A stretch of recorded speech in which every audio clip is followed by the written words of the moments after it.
Marijuana, the dried leaves and flowers of the Indian hempweed, is used in the form of a cigarette. Should you ever be confronted with the temptation of taking that first puff of a marijuana cigarette, don't do it. Do it.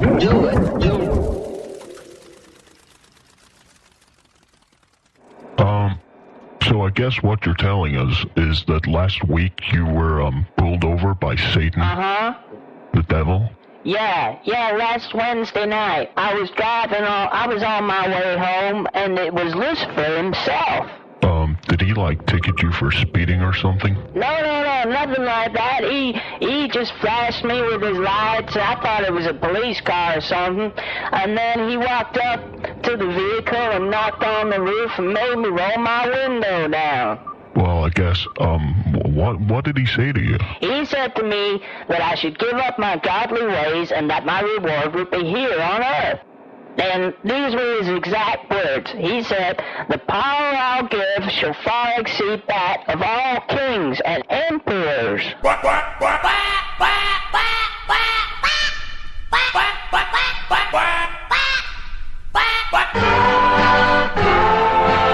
out of jams, motherfuckers!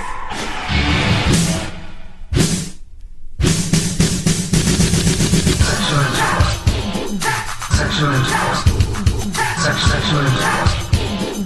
No cure. We're back again, they never kicked us out. 20,000 years of shout.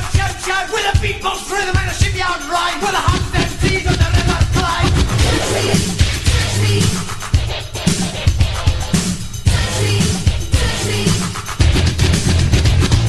Southern Texas, 79. Killer vibes meets the world outside. Justified.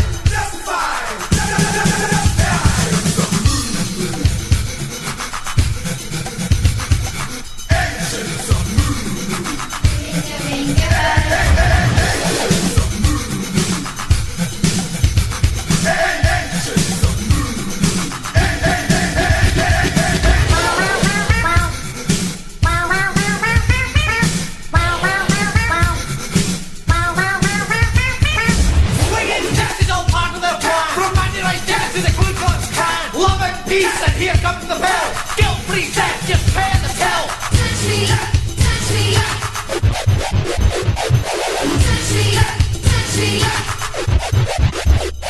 With this killer virus, who needs war? Imminent ties to eschaton. I said shag, stop more.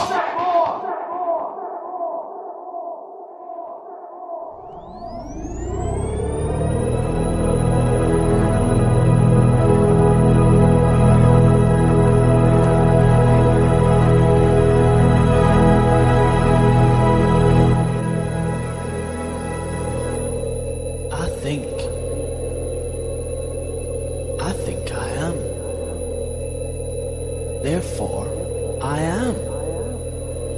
I think.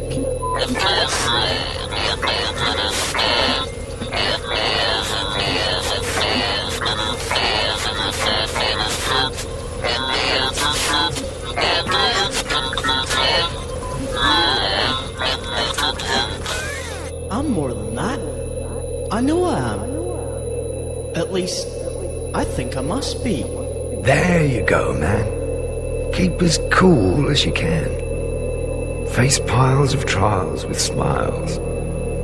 It riles them to believe that you perceive the web they weave. And keep on thinking free.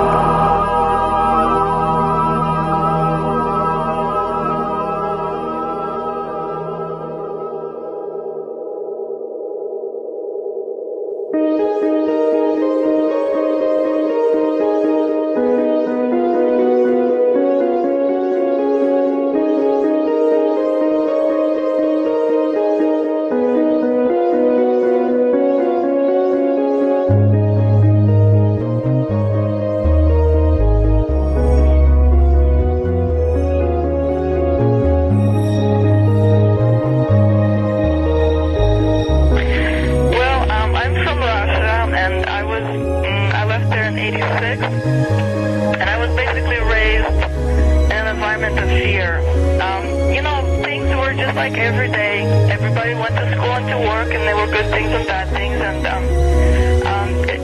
it didn't look all that horrible on the surface, but at the same time, you couldn't tell a joke, you couldn't express a different opinion in your history class. I was kicked out of school because I wasn't as pro-government as they wanted me to be, in my history classes, and I basically told my teacher that I'm not going to go to her classes because it's nothing but propaganda.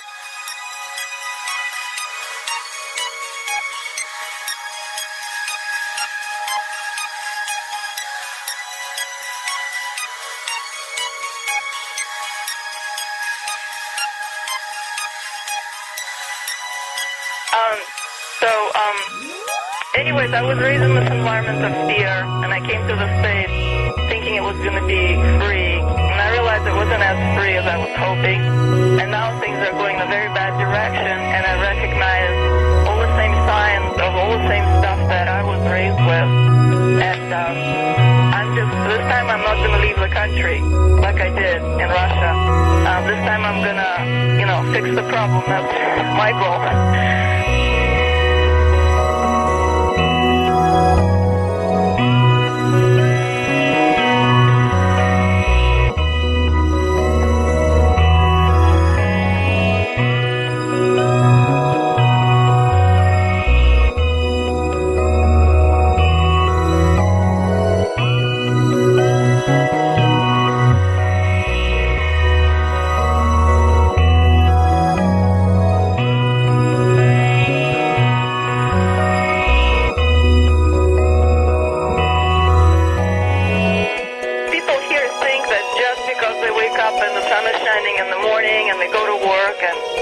They sleep with their wives and all that kind of stuff. They think it's not going to happen here, and they imagine Russia or Nazi Germany to be some dark black and white place with concentration camps all over the place.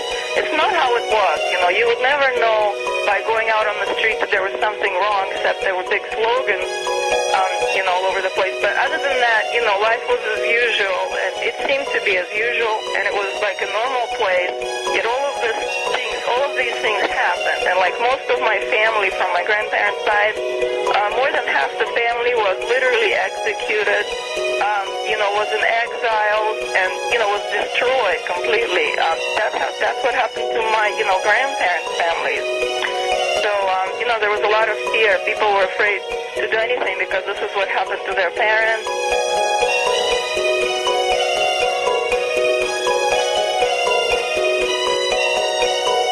Well, this sounds a lot like home, except things were even worse. You couldn't tell a joke on the phone, for instance, because the phones were bugged. Telling jokes, our parents told us stuff, but we weren't allowed to talk about it to anybody else because there'd be big trouble. So this is headed in that direction, and I feel that it's even more dangerous because the U.S. has a lot more, a much better developed military-industrial complex, and the computers are by far more sophisticated than what we had in Russia. So the spying on citizens and all that is a lot worse here, can be a lot worse.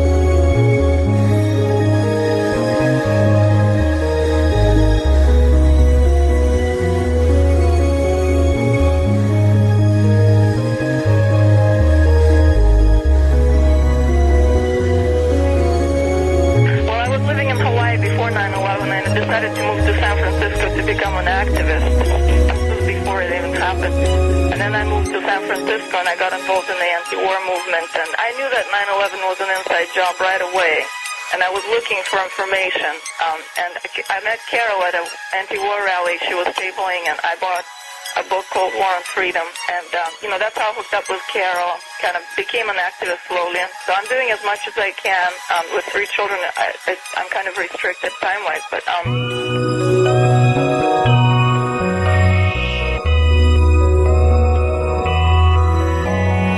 that's where I heard mostly about Zelikov. He's basically the head of the commission, and he was asked to resign because of his conflict of interest. He had co-authored a book with Condoleezza Rice, and he's really tied to the White House, so he should have never been on there.